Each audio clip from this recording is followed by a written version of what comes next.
아멘. 할렐루야. 우리 오늘 성경 본문의 말씀은 신약 성경입니다. 마태복음서 2장 1절로 12절까지의 말씀입니다.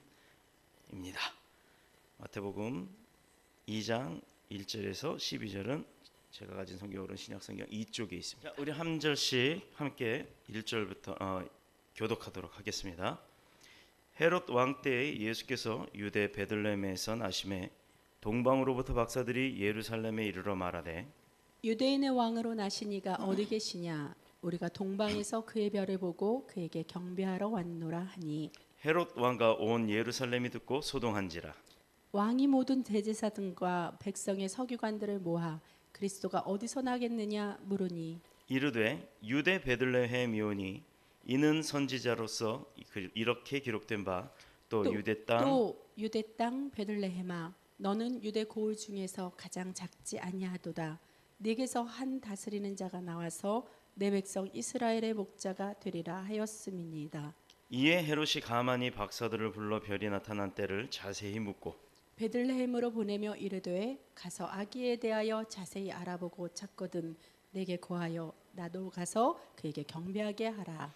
박사들이 왕의 말을 듣고 갈새 동방에서 보던 그 별이 문득 앞서 인도하여 가다가 아기 있는 곳 위에 머물러 서 있는지라. 그들이 별을 보고 매우 크게 기뻐하더라. 집에 들어가 아기와 그의 어머니 마리아가 함께 있는 것을 보고 엎드려 아기께 경배하고 보배합을 열어 황금과 유향과 몰약을 예물로 드리니라. 함께 읽겠습니다. 그들은 꿈에 헤로데게로 돌아가지 말라 지시함을 받아 다른 길로 고국에 돌아가니라. 아멘. 살아계신 하나님의 말씀입니다.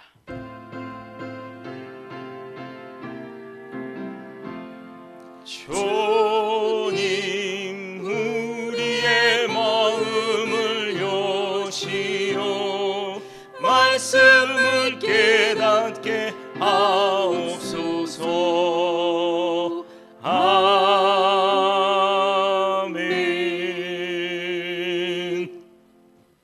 할렐루야. 한 주간도 잘 지내셨습니까? 제일 잘 지낸 친구는 저 뒤에 앉아 있는 친구 같아요. 얼굴에 미소가 끊어지질 않습니다. 자, 우리 한번 인사하겠습니다. 잘 오셨습니다. 은혜 많이 받읍시다. 네, 은혜 많이 받읍시다. 마태복음서 2장 1절로 12절까지의 말씀으로 나눌 오늘 은혜의 제목은요, 동방 박사들의 경배입니다. 저는 이렇게 현실감으로 잘 와닿지는 않습니다만, 우리 젊은 친구들은 동방하면 뭐가 나와요? 신비? 동방신비? 동방신기. 예, 무슨 그 젊은 친구들 이렇게 그룹으로 춤추는 그 친구들을 생각한다고 합니다. 근데요, 저나 여기 우리 장년들의 입장에서는 동방하면은 동방 박사가 생각이 나요. 왜 그러냐면 어려서부터 교회 나갔을 때 우리 요즘은 그걸 하지 않죠. 새벽성 도는 거. 그래서 새벽성 돌 때 마치 동방 박사들이 별을 보고 예수님을 탄생을 찬양하려고 예수님 그 마구간을 탄생하신 곳을 찾아오던 것처럼 별 떴을 때 심지어 막 눈 내리는 날은 더 기뻐요. 여러 사람들이 모여서 성도들 집을 막 다니면서 그 찬양도 부르고 메리 크리스마스 그러면서 과자도 주시고 또 사탕도 주시고 그런 걸 다 받아왔다가 교회 마룻바닥이 그땐 다 마룻바닥이었습니다. 마룻바닥이 다 엎어요. 너네 구역은 얼마큼 갖고 왔고 우리 구역은 얼마큼 갖고 왔고, 만약에 그때 피자가 있었다면 피자를 다 시켰을지도 모르겠지만 왕창 쌓아놓고서 막 웃으면서 즐겁게 그 성탄 전야를 보낸 기억이 있습니다. 요즘은 그렇게 하면 소음 공해라 그러고, 또 요즘은 그렇게 새벽에 돌아다니지도 않죠. 오늘 동방 박사들이 경배라는 이 말씀을 주제로 나눌 은혜 중에 몇 가지 우리가 찾아야 될 것이 있습니다. 성탄절이라고 하는 것, 날 좋은 밤하늘을 이렇게 밤에 이렇게 하늘을 보면요, 별들이 굉장히 많이 있죠. 요즘은 그 별 보기가 별 볼 일 없어요, 그죠? 별로 별 볼 일이 없어요 요새는, 그렇죠? 근데 시골이나 어디 이렇게 여름에 휴가 가서 캠핑을 가서 밤하늘을 이렇게 올려다 보면 무수히 많은 별들이 반짝반짝 하는데 그 중에 어떤 별은 굉장히 밝게 빛나는 별이 있고, 어떤 별은 이게 별인가 있는가 없는가 할 정도로 희미해갖고 보일 듯 안 보일 듯 아주 작게 보이는 별들이 꽤 있더라 이 말입니다. 그러나 실상은 내가 만약에 우주선을 타고 그 별을 쫙 가보면 다가가 보면 그 별이 그렇게 희미하게 보여서 작아 보였지만 사실적으로 가보면 우리 지구보다도 몇십 배 더 큰 별들이 많다라는 거예요. 자, 이 얘기는 뭐냐면 우리 눈에 가물가물하게 보이는 그 작아 보이는 별일지라도 실제로 뭐 수십억 광년이라는 그 먼 거리를 우리가 다가가 보면 굉장히 그 실상은 어마어마하게 크다. 그렇게 클 수도 있다라는 겁니다. 그래서 우리 눈에 보이는 것이 다가 아니라는 겁니다.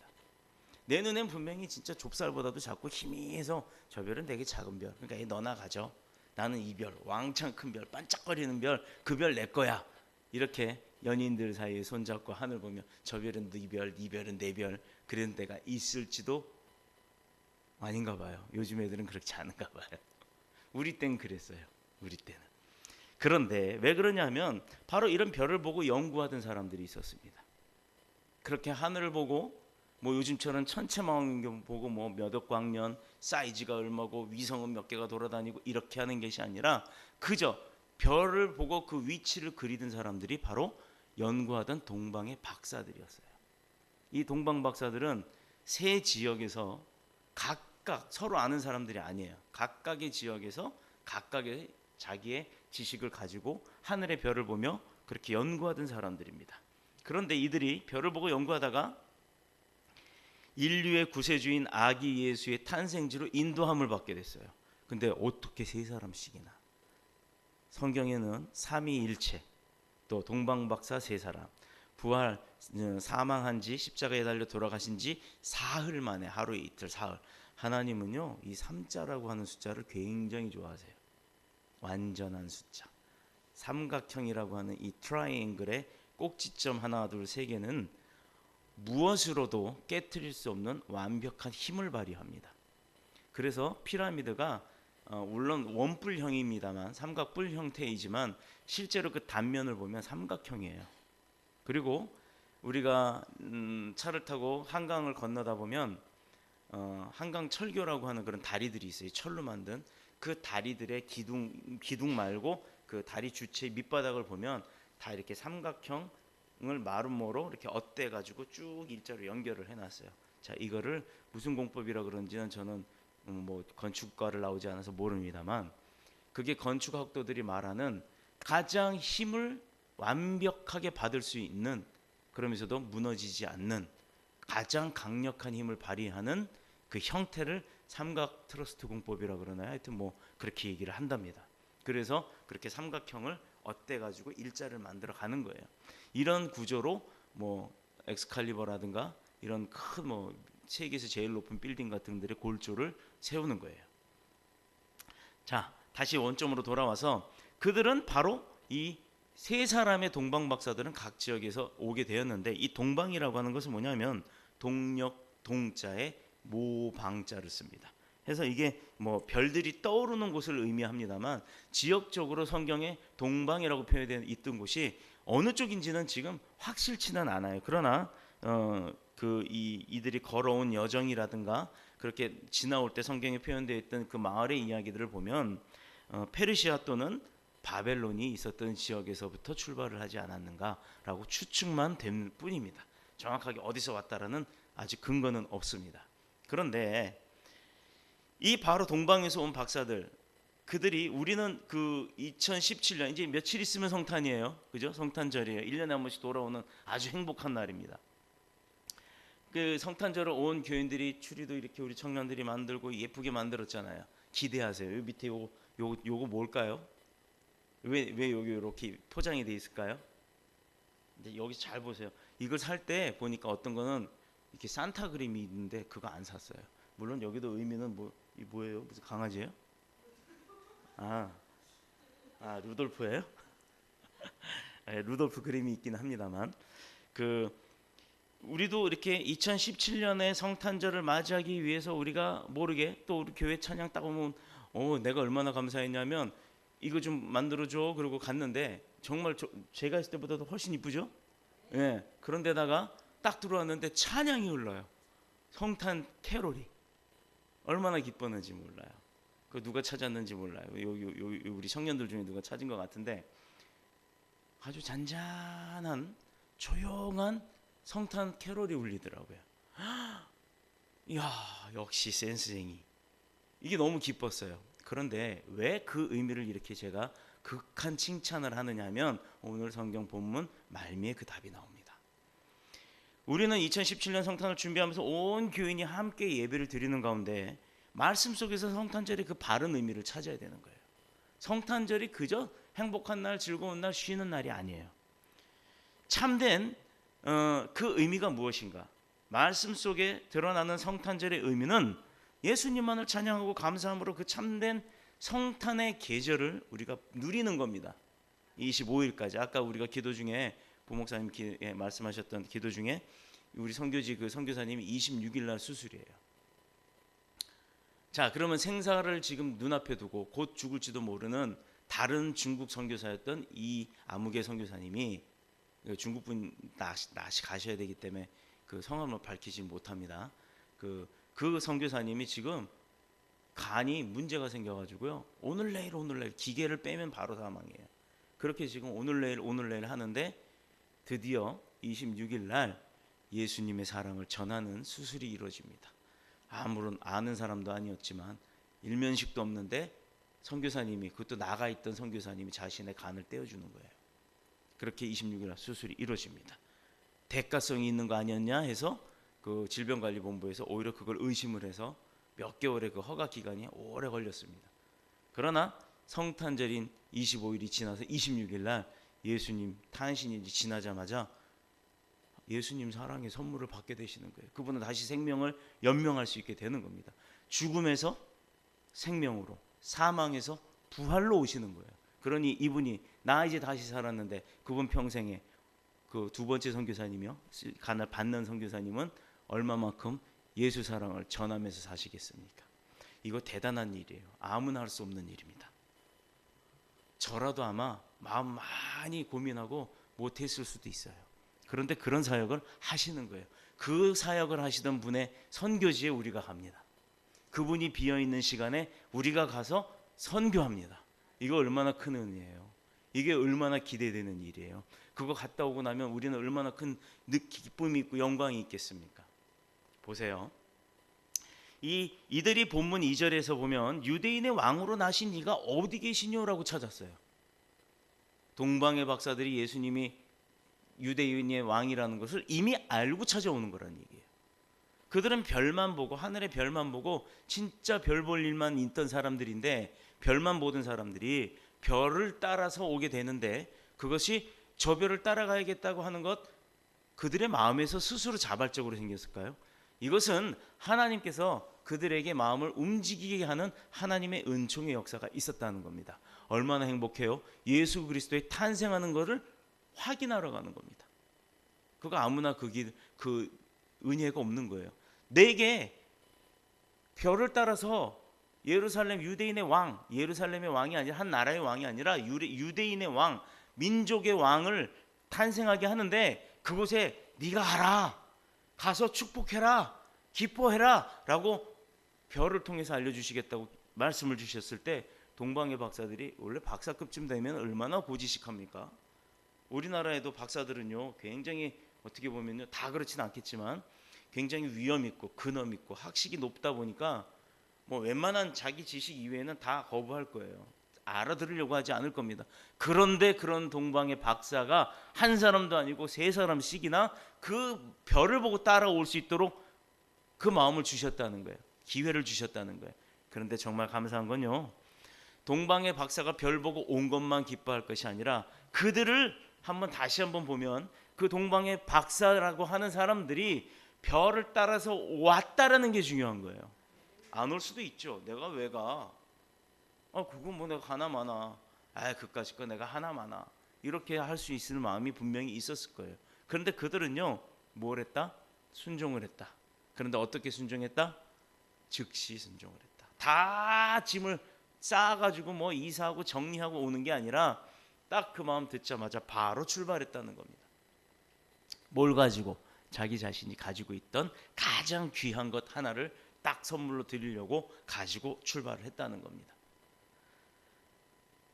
유대인의 왕으로 나신 네가 어디 있냐 하는 이 질문은 대단히 중요한 의미를 갖고 있어요. 이것은 예수 탄생이 온 세상 인류를 위해 그 인류를 다스리는 왕들이 많이 있지만 그 왕 중에 왕으로서 태어났다는 그 탄생의 의미를 이미 이들은 선포하고 시작한 거예요.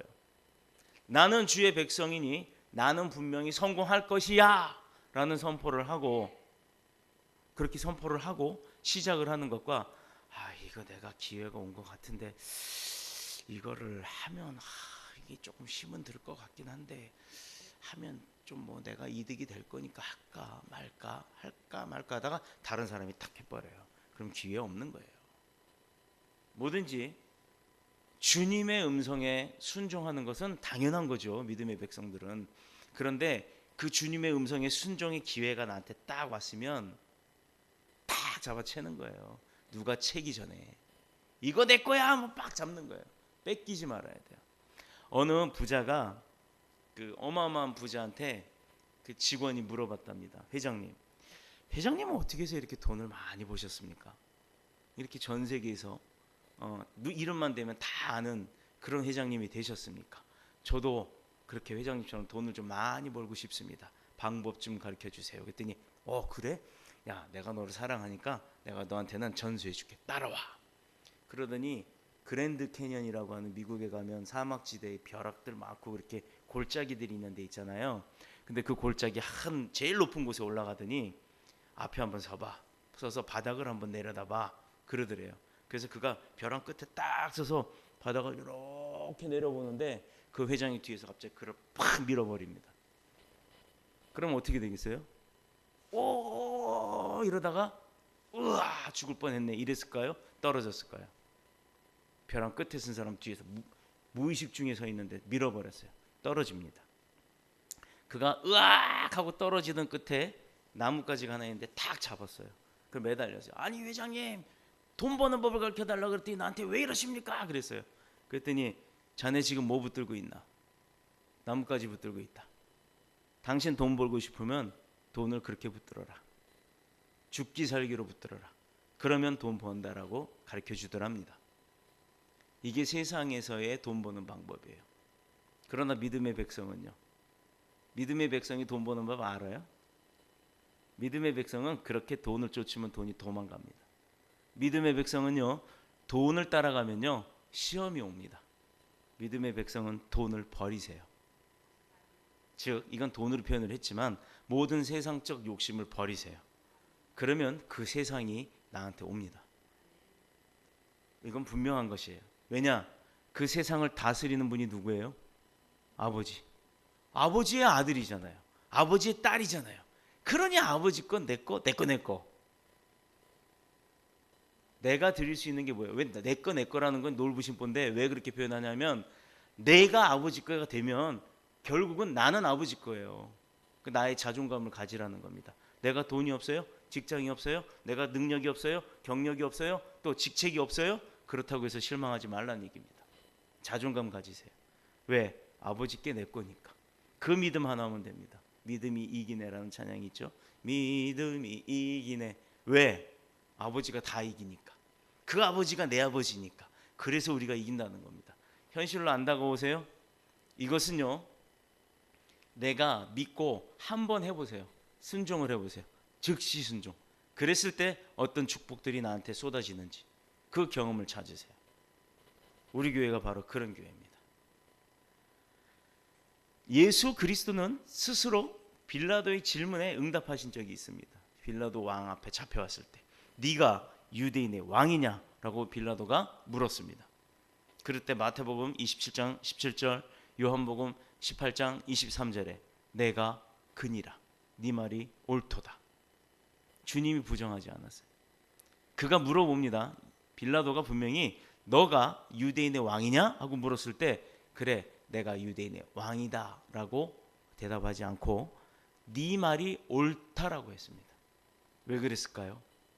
여러분이 누군가가 여러분한테 직접 물어봐요. 당신이 더 뉴스 복음교회 성도 맞습니까? 했을 때 예, 맞습니다라고 표현을 하죠. 당신이 더 뉴스 복음교회 성도입니까? 했을 때 당신 말이 맞습니다라고 안 하잖아요. 근데 주님은 왜 그렇게 얘기하셨을까요? 이 부분에 대해서는 제가 다음번 마태복음 강론 때 다시 한번 설명을 드립니다. 이것은요, 주님이 스스로 내가 왕이다라고 자칭하지 않으셨어요. 이 얘기는 뭐냐면 세상 사람들이 눈으로 봤을 때 너가 왕이냐? 그러니까 왕이라고 네가 떠들고 다녔으니까 내가 너 잡아다 내가 혼낼 거야. 그랬더니 그거 피하려고 나 왕 아니다라고 부정했다라고 표현하는 것처럼 보이지만 절대 그게 아닙니다. 너가 믿는 네 입으로 시인한 네가 유대인의 왕이냐라고 하는 빌라도야, 네가 그렇게 말한 게 맞다라고 얘기를 하신 거예요. 그에게 회개의 기회를 주신 겁니다. 근데 그가 그걸 못 알아듣고 자기 손만 씻고 나는 죄 없다, 니들이 원해서 이 사람 처벌한다 라고 한 것뿐입니다. 그것은 하나님의 뜻을 이루기 위한 하나님의 방법이었기 때문에 예수님은 대답을 네 말이 옳다라고 표현을 하신 거예요. 스스로 자신이 왕이 되심을 증명하신 겁니다. 빌라도의 입을 통해서 그 나라를 지배하던, 그 지역을 지배하던 로마의 왕을 통해서, 지배자를 통해서 내가 왕이다라는 걸 인정시킨 거예요. 거꾸로.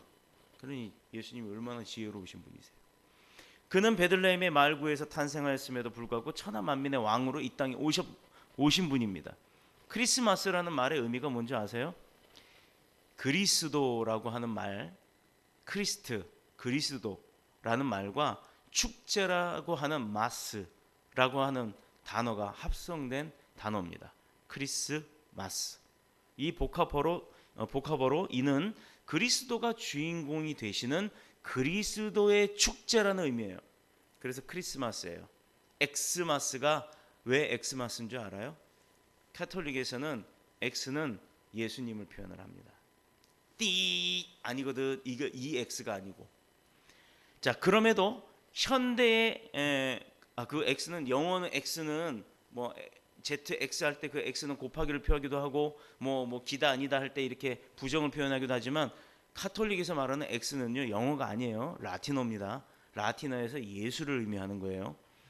그럼에도 현대의 성탄절은요, 물론 교회도 포함합니다만 그리스도가 없는 축제가 됐다는 거예요. 그리스도, 즉 그리스도를 욕되게 하는 상업적이고 육체적 쾌락, 성탄절이면 만나자, 먹어라, 부어라, 쏟아라, 이거 뻥뻥 어차피 지옥 가면 불에 다 죽을 텐데 그거 미리 땡겨서 하잖아요. 불탄대요. 불타는 밤에 이래. 불금 불곰도 아니고 불금이래요. 불타는 금요일. 자기를 왜 태워? 어차피 지옥 가면 다 탈 텐데. 우리는 육신은 죽어도 타요. 화장터에 넣잖아요. 그럼 왜 미리 금요일 날만 되면 불을 태워? 어리석은 생각입니다. 근데 믿음의 백성은 불타를 일이 없잖아요. 그리스도를 욕되게 하는 상업적이고 너무 퇴락하고 쾌락을 만끽하려 하는 오히려 타락적인 축제로 변질되어 버린 게 요즘의 크리스마스입니다. 성탄절의 사용을 목적으로 제가 인터넷을 그림 이런 좀 배경 그림을 찾으려고 인터넷에 크리스마스하고 딱 쳤어요. 여러분도 한번 테스트 해보세요. 가장 많이 나오는 그림이 뭔지 알아요? 뭘 것 같아요? 네, 산타입니다. 산타 있어요, 없어요? 우리 보현이. 유나, 산타 있어, 없어? 왜 없어? 있다니까? 동심이 어디로 가고 없네요. 산타 있습니다. 산타 있어요. 다 놓고 있습니다.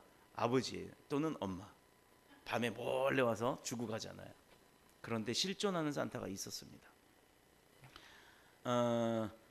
언젠가 그 서울의 유명 백화점 앞을 갔는데요. 그 백화점 앞에 이제 크리스마스 이브쯤 되면은 선물 사러 갔더니 추리도 휘황찬란하게 해놓고 거기 큰 유리벽 안에 현수막으로 그림을 크게 어마어마하게 건물만하게 해놔요.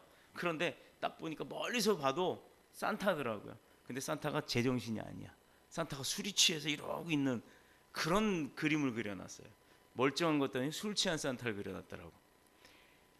의미는 있었으면 다른 어떤 상업적 목적 때문에 뭐를 이렇게 판매하기 위한 어떤 그런 것 때문에 그렇게 상업적으로 산타조차도 이용을 하더라면, 그나마 감사한 건 예수님을 그렇게 안 해놨다는 게 정말 감사했습니다. 자기 그 산타클로스는 스페인의 세인트 니콜라스라고 하는 사람이었어요. 신부였습니다.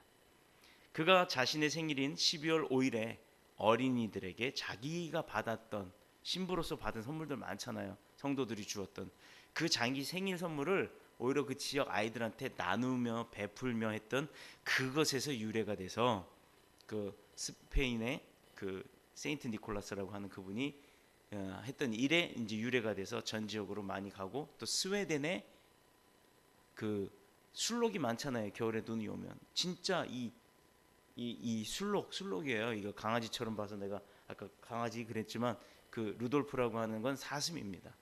그 술록을 그 눈썰매 끌고 다니면서 나눠준 거예요. 오랜 세월 거치면서 서양 세계는 이것이 바겐세일의 의미가 됐어요. 선물을 싣고 다니면서 물건을 파는, 이 바겐세일의 의미가 그겁니다. 저거예요. 그 방문 판매, 이게 바겐세일이에요. 물건을 다니면서 파는 거. 이것을 계기로 성탄절이 상업화가 되기 시작했어요. 그리고 산타라는 의미는 어떤 물건을 팔기 위한 전락이 돼버렸습니다. 그러다 보니 그게 더 많이 드러나요. 나눠주다 보니까. 그래서 예수님의 주인공인 예수님의 생일이라는 것은 온데간데 없이 자취를 감춰버리고 계속해서 산타만 드러나는 게 돼버렸습니다. 그래서 제가 산타 그림 있는 걸 안 사온 거예요. 그러나 세속화되었던 사회가 어떤 성탄절을 보내든지 간에 주님이 함께하는 교회는 메시아의 탄생이라는 하나님의 거룩한 구속사적 사역의 시작을 기념하는 복되고 영광스러운 크리스마스 본질의 축하가 계속되어야 될 줄로 믿습니다.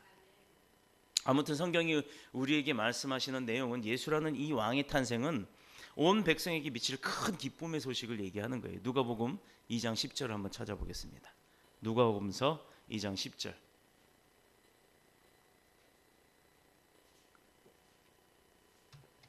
먼저 찾으신 분이 읽어보세요. 누가복음서 2장 10절.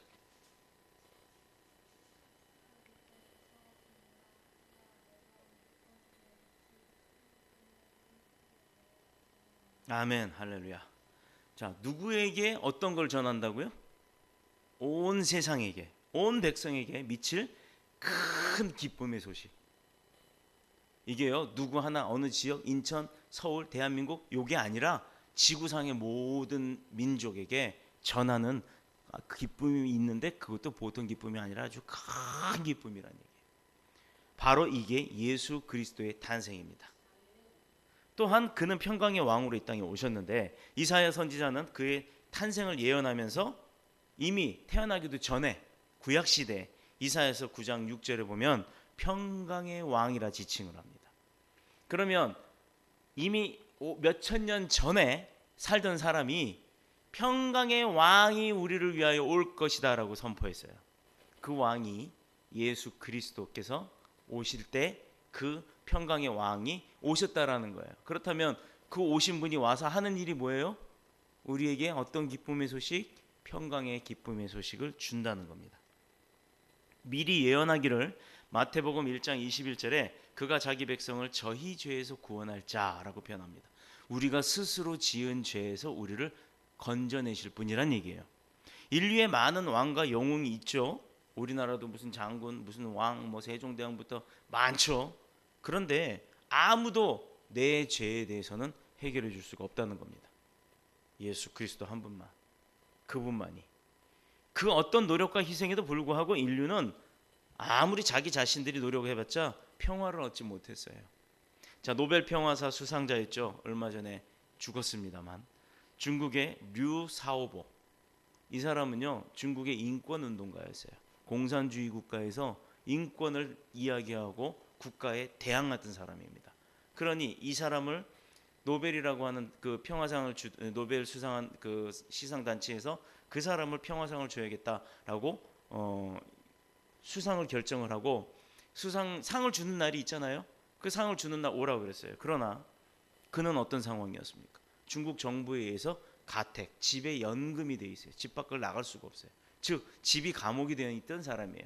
그 사람은 물론 그와 관계되었던 가족, 친지, 형제 자매들까지 전부 다 참석을 하지 못하고 빈자리가 되었습니다. 정작 상은 주려고 정했는데 상을 받을 사람이 아무도 오지 못했다는 거예요. 중국 국가에서 나가지 못하게 했기 때문에. 세계가 인정하는 평화의 일을 열심히 한 사람이니까 평화상을 준다. 그런데 중국 정부는 그걸 받으면 이 사람이 하는 일이 맞다라고 인정을 해야 되기 때문에 중국 정부에서는 그를 못 나가게 한 거예요. 결국은 그가 집에서 죽음을 맞이할 때까지, 심지어 그가 곧 죽을 것 같으니 외국인 의사라도, 유명한 외국 의사진들이라도 그 외국 사람들이 내가 가서 그 사람 치료해 주겠다, 나 들어가게 해달라라고 했지만 중국 정부는 그들을 막았어요. 그래서 결국은 죽을 때까지 방치해 둔 겁니다. 아직도 인류는 이렇게 참된 평화를 얻지 못하는 것을 단적으로, 이 이야기를 단적으로 볼 수가 있어요. 지금도 우리 북한과 버튼 하나 누를까 말까 이러고 있잖아요. 버튼 띵 하고 누르면 이렇게 소리가 나듯이 미사일 날아가는 거예요. 그럼 전쟁 나겠죠. 지금 누른다, 돈 안 주면 누른다, 너 나 인정 안 하면 누른다 이러고 있잖아요. 언제 미사일이 날라올지 모르는 우리도 그런 상황에 있어요. 근데 그럼에도 불구하고 우리는 왜 성탄절을 기뻐하고 우리 믿음으로 하나님 앞에 평강과 평화를 달라고 구하는지 이제 이해하실 수 있나요? 이해하실 수 있나요? 하나님만이 그 문제를 해결하실 수 있어요. 전쟁은 하나님의 손에 달려 있습니다. 하나님의 아들 예수 그리스도는요, 우리 인간들이 아무리 이렇게 노력을 해도 뭐 화해를 하려고 해도 맨날 이렇게 누를까 말까 하는 전쟁의 위협 속에 살아간다는 얘기예요. 그런데 우리는 할 수 없는 그 일을 하나님께서는 하십니다. 보다 못하면 하나님께서 김정은이 데려가실 수도 있어요. 이건 뭐 무슨 참수 작전이니 어쩌니 그거보다도 더 센 겁니다. 김정은은 그걸 두려워해야 돼요. 그런데 비행기가 떠서 240대가 우리나라 주변에 떠서 비행기가 날아다닌다니까 중국 쪽으로 숨어가지고 국경 쪽에 있으면 비행기가 거기까지 못 가니까 거기 숨어서 죽지 않으려고 그랬다고 합니다만 우스운 일이잖아요. 우리 같으면 이래도 죽고 저래도 죽는 거 어차피 그럼 죽을 거 하나님 앞에 와서 예배드리다 죽자. 그럼 천국은 가는 거 확실하잖아. 이런 마음이 우리 가운데 평화를 줄 수 있다라는 겁니다. 베들레헴에서 탄생한 이 아기 예수만이 우리의 영원한 왕이시며, 아멘 하세요. 그분만이 우리의 모든 문제를 해결해 주실 줄로 믿습니다. 그러므로 우리는 예수 그리스도는 우리의 평강의 왕이 되실 수밖에 없는 거예요. 그거 주시러 온 거니까. 또한 그는 축복의 왕으로 이 땅에 오셨어요. 창세기 22장 18절에 보면 내 씨로 말미암아 천하 만민이 복을 얻으리라. 근데 여기서 이 씨는 예수 그리스도를 의미하는 겁니다. 처음에 스타트하는 첫 씨앗. 그는 우리에게 육신의 복과 영혼의 복을 겸하여 주셨고 우리는 금세의 복과 내세의 영원한 복까지도 이미 약속받았잖아요. 죽으면 어디 가요? 우리의 영혼이 천국 갑니다. 천국 가면 일해요? 안 해요. 천국 가면 돈 벌어야 돼요? 안 법니다. 천국 가면 내가 뭐 설거지를 해요, 뭐 이런 다 안 해요. 그냥 있는 거 누리면 되는 겁니다. 하나님이 이미 다 만들어 놓으셨고 원래 그런 데서 살다가 쫓겨난 거예요. 그런 곳에서 살았었는데. 자, 그런데 문제는 동방에서 박사들이 예수 탄생을 축하하기 위해서 찾아온 게 문제가 되는 거예요. 왜? 박사들에게 예수 탄생의 장소를 찾는 그 목적이 무엇이었어요? 왜 그들이 찾아왔을까요? 그렇게 멀리. 자, 본문에 보면 경배하러 왔다 그랬죠. 경배. 여기서 경배란 단어는 헬라어로 프로스쿠네오라고 합니다. 프로스쿠네오. 이는 절하다, 엎드리다. 자, 보세요. 아기 태어난 그 갓난쟁이 아기한테 절하려고 동방에서부터 몇 날 며칠을 세 사람이 각각 모여서 옵니다. 자, 보세요. 보여요? 이게 지금 그림이 잘못됐어. 이게 이제 크리스마스 추리인데 별이잖아요. 별이 저렇게 가리키는데 얘는 이제 이거는 그 동방에서 와가지고 예수 탄생을 기뻐하고 절을 하고 가는 장면이야. 이걸 좀 뒤집어 달라는데 아마 인쇄를 잘못해서 거꾸로 해놨어요. 동방 박사 세 사람이 별을 가는 쪽으로 가게 해달라 그랬는데 이분이 원래 이 별이요 여기 있어야 돼요. 근데 내가 우리 이거 여기 보면 크리스마스의 주인공이 누구라는 걸 가르쳐 주려고 뭐라고 해놨습니까? 이렇게 그러니까 우리 강단의 배경 그림에 다 의미가 있어요. 그냥 아 이쁘다 가을이니까 요렇구나 저렇구나 그게 아니에요. 생명의 빛으로 오셨던 예수 그리스도. 저 부목사님 불 다 꺼보세요. 다 꺼버려요. 다 끄세요. 싹 다 옆에 것도. 자, 어둠이 있죠. 어둠에서 헤어나오려면 어떻게 합니까? 바깥으로 우리가 나가야 되는 수고가 있죠. 나가야 화날 거 아닙니까? 이제 켜보세요. 빛으로 오신 주님이 우리 곁에 있어요. 어둠은 어떻게 돼요? 점점 스스로 물러납니다. 이렇게 간단해요. 내가 주님만 만나면 됩니다. 내가 주님만 만나면 나한테는 어둠이 올 수가 없어요. 세상 말로 귀신이 붙는다? 천만에요. 나 오늘 이거 많이 하네. 귀신 안 붙습니다.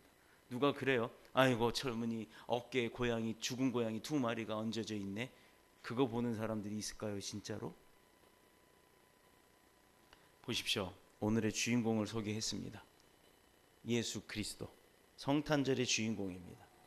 그래서 동방박사들이 이쪽에 있던 별을 따라서 가는 그 그림을 그려놨던 거예요.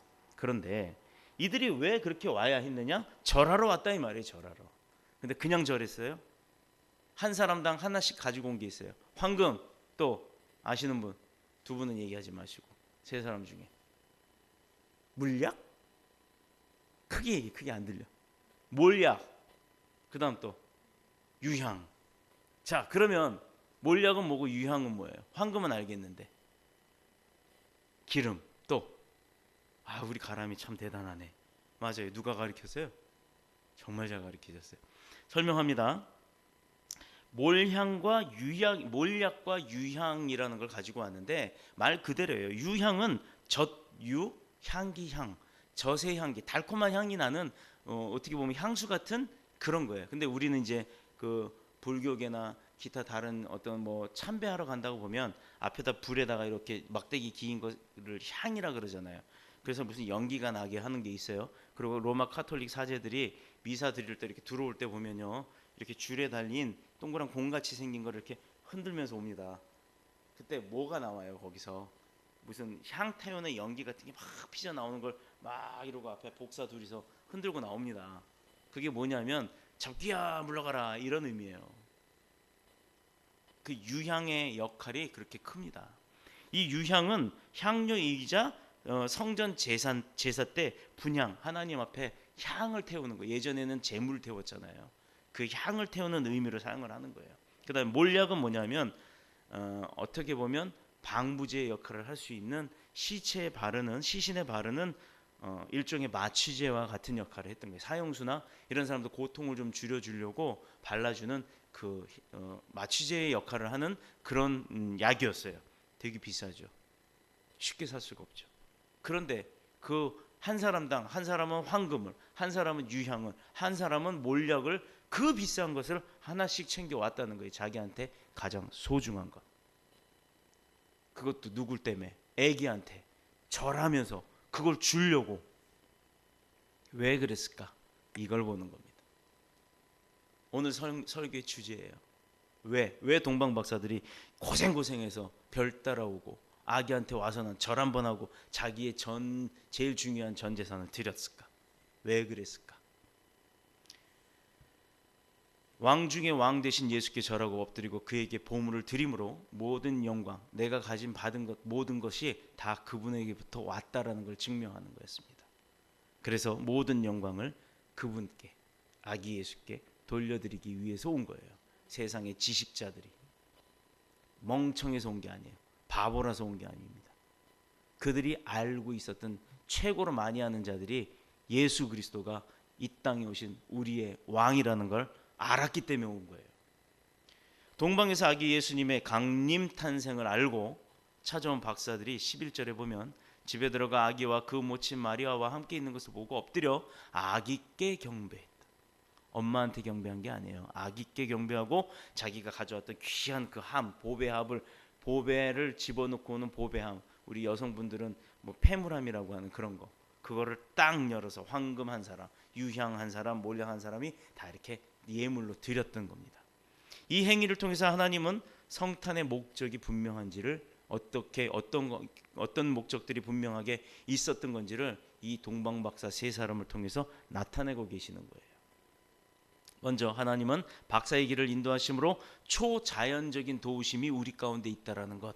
박사만 그렇게 와라, 너에게 축복 주려고 하니 네가 와서 경배해라, 이거를 박사들에게만 주는 게 아니라 저와 여러분에게도 늘 그렇게 말씀으로 또 성령의 감동으로 행하고 계시다는 거예요. 그걸 우리가 잘 못 들을 뿐이지. 왜? 우리를 축복하시려고, 평화를 주시려고, 세상의 두려움과 전쟁 가운데서도 우리를 보호하시려고. 그런데 내가 못 듣는다는 겁니다. 내가. 누구나가 그 듣는 법들을 절대적으로 기도로 또 뭐 찬양으로, 교회 섬김으로, 봉사로, 충성을 다해서 그렇게 내가 깨닫는 지혜가 있으시기를 예수님의 이름으로 축복합니다.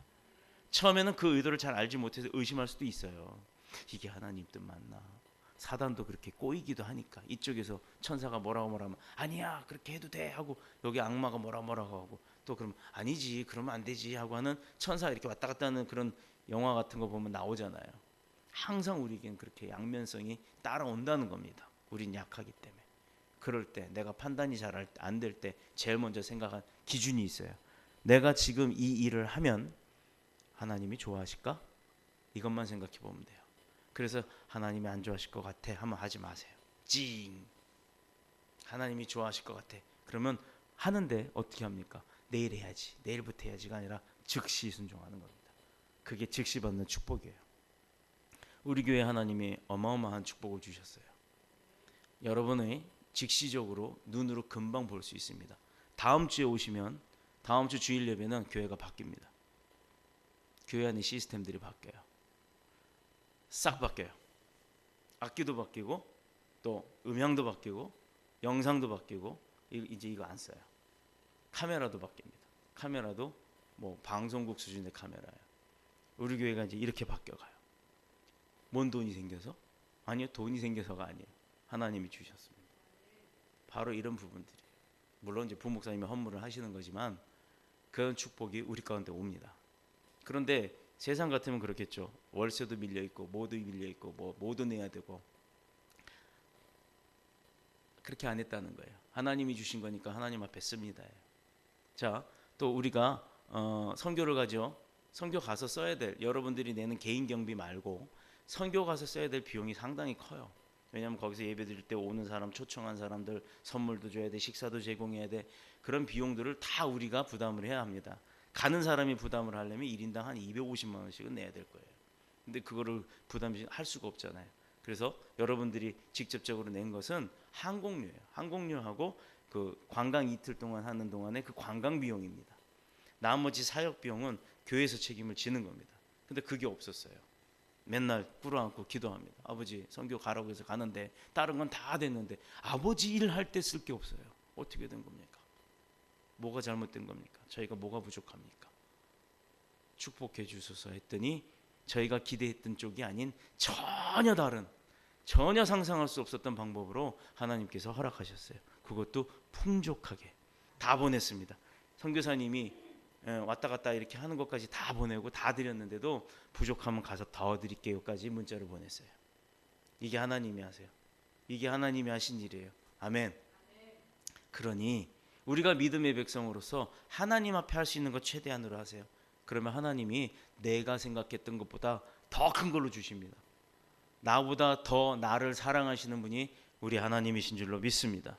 이렇게 동방박사들을 통해서 아기 예수께 경배하도록 하게 한, 근데 또 거기에 그것을 믿고 따르는 동방박사들의 그 믿음, 즉시 순종했던 믿음, 그것도 오기만 한 것이 아니야, 와서 절만 한번 하고 끝난 것이 아니라 자기가 가지고 있었던 가장 귀한 보배합을 열어 예수께 드렸다는 것. 그들이 어떤 사역을 감당했는지, 그로 인해 이 세상 가운데 세상의 지식자 3명이 와서 예수 그리스도가 우리의 왕이라는 걸 선포했음을 우리는 믿고 그들의 믿음처럼 즉시 순종으로 뭐 돈 들여서 또 뭐 내 집을 팔아서, 아니요, 그거 찡이에요. 그런 의미가 아닙니다. 나에게 돈 바라시는 하나님 아니세요. 나를 바라시는 거예요. 나, 여러분을 원하시는 겁니다. 하나님은 야, 나 좀 만나자, 야, 나랑 이야기 좀 하자, 야, 나 여기 좀 가는데 너 좀 같이 가다고. 이게 하나님이 원하시는 거예요. 나 교회 세워야 되는데 야, 너 한 500만 원만 교회에다 갖다 내라. 이거 아니란 얘기입니다. 교회가 돈 바라는 게 아니고 하나님 거지 아니에요. 우리 교회는 영원으로 시작한 교회입니다. 그런데 아마 인천의 개척교회 중에는 우리 교회가 제일 시스템 좋을 겁니다. 이미 카메라 다 와 있어요. 월요일 날 되면 TV도 여기에 60 몇 인치? 75인치? 네, 이만하게 옵니다. 그런데요, 그것도요, 다 가는 곳마다 뭐 전도사가 사장님이고 막 이래요. 그래서 어마어마하게 절약해서 하나밖에 못할 거를 다 할 수 있게끔 됐어요. 지금 장비가 구축이 되었고 월요일 날 다 배송이 됩니다. 그러면 이제 설치는 역시 제가 해야 해요. 기도 많이 해주세요. 이따 광고 때 하겠지만, 자, 이렇듯 우리 하나님은 아기 예수 그리스도의 나심을 통해서 우리에게 많은 것들을 의미를 주십니다. 성탄절의 주인공 누구라고요? 다시 한번요. 못 들으신 것 같아. 안 들려요. 아니 이렇게 400명씩이나 앉아가지고 500명이네요. 죄송합니다. 일당백이잖아요. 500명씩이나 앉았는데 어떻게 한 분 목소리가 들립니까? 다시 한 번 묻습니다. 진정한 성탄절의 주인공 누구시라고요?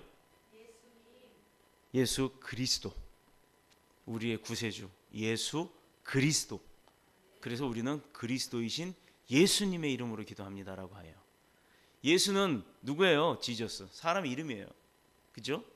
예수님의 우리를 구원하러 오셨던 분의 이름이 예수고, 그리스도는 뭐라고요? 나의 구세주. 그리스도이신 예수님, 나의 구세주이신 예수님의 이름으로 우리는 더 확실하게 믿음을 믿고 간다는 얘기예요. 우리 교회가 어떤 교회예요? 우리 교회 어떤 교회예요? 아멘 할렐루야. 오늘 설교 끝입니다. 성탄절의 주인공은 오직 예수 그리스도 한 분뿐이신 줄로 믿습니다. 동방 박사들이 예수 탄생을 축하하고 경배하기 위해서 먼 길을 여행하였던 것처럼 귀한 예물 드려 감사를 드렸고 엎드려 경배하였던 것처럼 우리의 믿음의 삶도 그렇게 최선의 것을 드리는 거예요. 최고의 것이 아니라, 최고가 아니라 최선이 돼야 되는 겁니다. 이는 참 왕이 오직 예수 그리스도임을 고백한 것이에요.